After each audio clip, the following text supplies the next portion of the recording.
연봉이 더 높은데도요. 맞벌이가 더 가난해지는 구간이 있습니다. 그 구간에 걸리면 두 번째 월급은 돈이 아니라 빚을 유지하기 위한 산소가 됩니다. 그리고 그 순간부터 가게는 QLD처럼 흔들리고 TQQQ처럼 과열됩니다. 수익이 아니라 변동성이 먼저 삶을 잡아먹습니다. 오늘은 딱 하나만 확인하시면 됩니다. 지난달 두 번째 월급이 어디로 사라졌는지. 그게 보이는 순간부터 인생이 바뀝니다. 마이너스. 부부 합산 연봉 1억 5천만 원. 대한민국 근로소득자 상위권입니다. 그런데 은행에서 이런 말을 듣습니다. 소득이 너무 높아서 안 됩니다. 바로 옆 창구에서는 연봉 1억 2천만 원 부부가 저금리 특례로 대출받고 나갑니다. 연봉 차이는 3천만 원인데 30년 이자 차이는 3억 원이 넘습니다. 매달로 치면 80만 원대가 그냥 증발합니다. 여기서 많은 분들이 이렇게 생각하십니다. 그래도 맞벌이는 현금 흐름이 강하니까 이기지 않나요? 둘이 벌면 두 배로 모으는 거 아닌가요? 이게 첫 번째 착각입니다. 맞벌이는 두 배로 모으는 구조가 아니라 두 배로 묶이는 구조가 되기 쉽습니다. 왜냐하면 맞벌이의 돈은 소득이 아니라 조건으로 굴러가기 때문입니다. 대출 조건, 청약 조건, 돌봄 조건, 출퇴근 조건, 학군 조건. 이 조건들이 한꺼번에 밀어붙이면 연봉이 늘어난 만큼 삶이 좋아지는 게 아니라 연봉이 늘어난 만큼 필수비가 늘어납니다. 그리고 그 필수비는 시간이 갈수록 자동으로 커집니다. 이게 라이프스타일 인플레이션이 아니라 라이프스타일 강제 인플레이션입니다. 마이너스. 집부터 보겠습니다. 서울 중위 가격이 11억을 넘었다는 말이 나옵니다. 맞벌이 합산 1억 2천이면 소득 대비 집값 비율이 좋아 보입니다. 그런데 현실의 맞벌이는 서울 평균을 사는 게 아니라 출퇴근이 가능한 곳을 삽니다. 아이까지 있으면 돌봄 인프라와 학군까지 겹칩니다. 그 순간 11억이 아니라 20억이 시작점이 됩니다. 그러면 소득 대비 집값 비율은 다시 급상승합니다. 맞벌이 체감 난이도는 외벌이와 비슷하거나 더 높아집니다. 왜냐하면 선택지가 좁기 때문입니다. 외벌이는 한 사람 출근만 맞추면 됩니다. 맞벌이는 두 사람 출근과 아이를 동시에 맞춰야 합니다. 이게 비용입니다. 돈이 아니라 선택지 비용입니다. 이제 여기서 결정타가 들어옵니다. 맞벌이는 시간이 없습니다. 추가 소득을 만드는 시간, 투자 공부할 시간, 부업을 설계할 시간, 체력 회복할 시간 모두 줄어듭니다. 즉 돈을 더 벌기 위해 맞벌이를 하는데 돈이 자라는 시간을 스스로 없애버립니다. 이게 왜 무섭냐면요. 자산은 소득보다 빠르게 오르는 구간이 자주 나오기 때문입니다. 그 구간에서 가게는 두 가지 중 하나를 선택해야 합니다. 시간을 팔아서 버티거나 현금을 만들어서 올라타거나. 맞벌이에서 현금이 안 만들어지면 버티기만 하다가 끝납니다. 마이너스. 이제 두 번째 월급이 실제로 얼마 남는지 보겠습니다.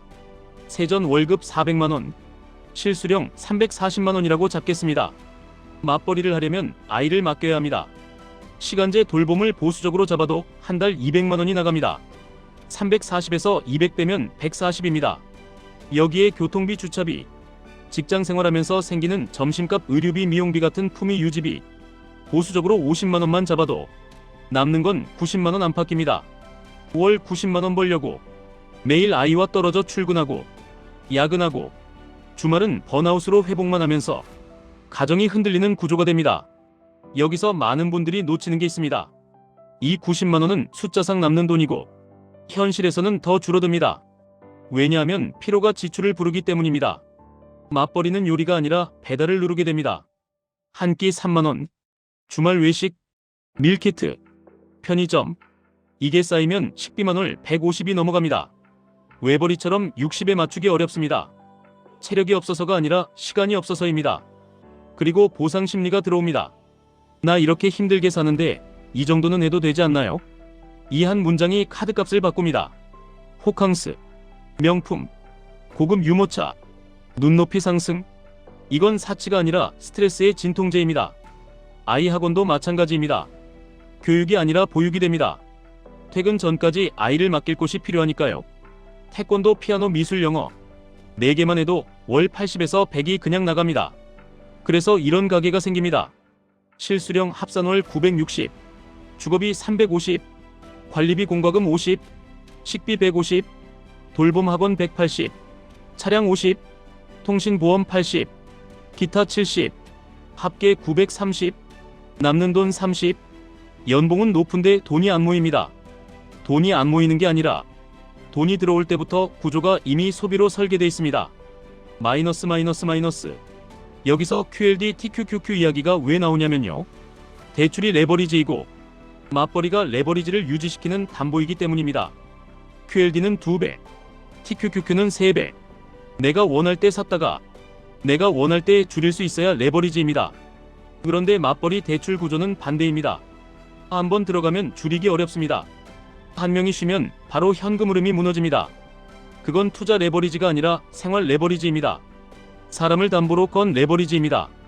스트레스 DSR 같은 규제가 더해지면 대출은 더 빡빡해지고 대환도 막히고 추가 대출도 막힙니다. 그러면 선택지는 하나로 줄어듭니다. 버티기. 이게 TQQQ의 나쁜 면과 닮았습니다. 방향이 틀리면 회복까지 시간이 오래 걸립니다. 그리고 그 시간 동안 멘탈과 체력이 먼저 소진됩니다. 그래서 가계 재무에서 중요한 건 수익률이 아니라 생존 변동성을 낮추는 겁니다. 가계의 변동성이 낮아져야 QLD든 TQQQ든 내가 선택권을 갖고 씁니다. 마이너스 마이너스 마이너스. 그럼 어떻게 바꾸면 되냐고요?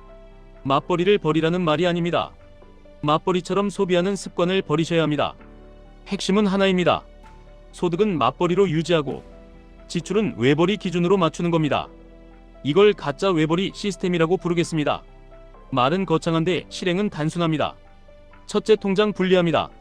남편 통장 또는 아내 통장 하나를 생존 통장으로 씁니다. 여기서 고정비 전부 나갑니다. 주거비, 식비, 공과금, 보험, 교통, 아이 기본비. 여기서 마이너스가 나면 딱 결론입니다. 지금 생활 수준이 과합니다. 둘째, 다른 한 사람 소득 통장은 없는 돈으로 취급합니다. 카드 연결하지 마시고 앱에서 잔액 확인도 끊으셔야 합니다. 이 통장 돈은 딱 두 군데로만 갑니다. 대출, 원금 추가 상환, 장기 투자. 셋째, 생활비를 외벌이 수준으로 하향합니다. 차 2대면 한 대로 줄입니다. 배달 앱 삭제합니다. 주말에 밀프렙합니다. 주말 여가를 무료로 바꿉니다. 도서관, 공원 무료 행사. 아이와 시간 보내는데 돈이 꼭 필요하지 않습니다. 여기서 중요한 포인트가 있습니다. 이 시스템은 절약이 목적이 아닙니다. 두 번째, 월급을 자산으로 고정시키는 게 목적입니다. 두 번째 월급이 소비로 새면 가계는 영원히 변하지 않습니다. 마이너스 마이너스 마이너스. 이제 QLD TQQQ를 어떻게 연결하실지 실행 버전으로 말씀드리겠습니다.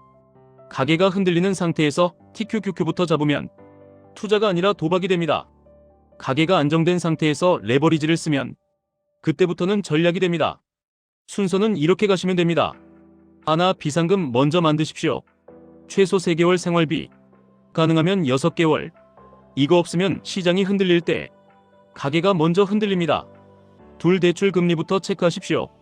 금리가 5% 이상이면 추가 상환은 확정 수익률입니다. 내가 이기는 게임입니다. 불안도 줄어듭니다. 셋, 그 다음이 투자입니다. 여기서 QLD TQQQ를 쓰고 싶으시면 비율로만 접근하시면 됩니다. 예시를 드리겠습니다. 매달 두 번째 월급에서 300을 고정으로 만든다고 하겠습니다. 150은 대출 원금 상환, 150은 투자 150 중에서 처음 1년은 레버리지 없이 가셔도 됩니다. 그 1년이 가계의 멘탈을 만들어줍니다. 그 다음부터 레버리지를 넣으셔도 됩니다. 레버리지 비중은 이렇게 추천드립니다. 가계가 안정된 이후에 QLD는 중간, TQQQ는 아주 소량. 예를 들어 투자금액 70은 기본 인덱스, 20은 QLD, 10은 TQQQ. 이게 정답이라는 뜻이 아닙니다. 핵심은 딱 하나입니다. TQQQ 비중이 커질수록 가계의 변동성 허용치가 높아져야 합니다. 그 허용치는 통장 잔액과 체력과 부부관계에서 나옵니다. 가계가 불안한데 TQQQ 비중이 커지면 수익이 나도 불안하고 손실이 나면 가정이 흔들립니다. 그건 투자가 아니라 가족을 레버리지로 거는 겁니다. 반대로 가계가 안정되면 QLD TQQQ가 주는 속도가 장점이 됩니다. 아이 학원비 이벤트가 생겨도 현금화가 가능하고 대출이자 뉴스에 일희일비하지 않습니다. 마이너스 마이너스 마이너스. 이제 가장 중요한 가계 점검표를 드리겠습니다. 한 달에 한 번, 딱 10분만 하시면 됩니다. 첫째, 지난달 두 번째 월급이 남긴 순수익. 세후 월급에서 돌봄 비용, 출퇴근 비용, 직장 유지비, 추가 식비 증가분, 이걸 빼고 얼마가 남았는지 적으십시오. 둘째 주거비 비율, 5월 실수령 대비 주거비가 몇 %인지 보십시오. 40%가 넘어가면 지금은 성장 모드가 아니라 생존 모드입니다. 이때는 레버리지 투자가 아니라 현금 흐름 방어가 먼저입니다. 셋째 저축률, 5월 실수령에서 투자 상환 적립이 얼마인지 %로 보십시오. 목표는 50%에 가깝게 처음부터 못해도 됩니다. 하지만 올라가야 합니다. 넷째 피로 지출, 배달, 편의점, 주말 외식, 보상 소비, 이 네 가지 합계가 얼마나 되는지 보십시오. 이 숫자가 높으면 돈이 아니라 시간이 새고 있는 겁니다. 다섯째 리스크 버튼, 대출 금리가 5% 이상, 주거비 비율 40% 이상, 비상금 3개월 미만, 이 셋 중 2개가 걸리면 TQQQ 비중은 줄이셔야 합니다. 가계가 흔들리면 투자도 흔들립니다. 마이너스. 여기서 가장 많이 나오는 반박을 미리 잡겠습니다. 첫째, 그래도 서울 집값 오르지 않나요? 오를 수 있습니다. 그런데 집값 상승은 등기부 숫자입니다. 이번 달 카드값을 내기 위해 현관문을 떼어 팔 수는 없습니다. 유동성이 없습니다. 반대로 금융자산은 클릭 한 번으로 현금이 됩니다. 위기를 막고 기회를 잡습니다. 결국 싸움은 자산 규모가 아니라 선택권입니다. 둘째, 한 명이 그만두면 경력 단절이 무섭습니다. 맞습니다. 그래서 정답은 퇴사가 아니라 퇴사해도 안 죽는 구조를 먼저 만드는 겁니다. 비상금, 주거비 축소, 대출 원금 상환, 이 세 개가 되면 선택권이 생깁니다. 그때부터는 계속 일할지, 잠깐 쉴지, 다시 공부할지 직접 고르실 수 있습니다. 셋째, QLD, TQQQ 위험한 거 아닌가요? 위험합니다. 그래서 가계에서 먼저 안정장치를 만들고 쓰셔야 합니다.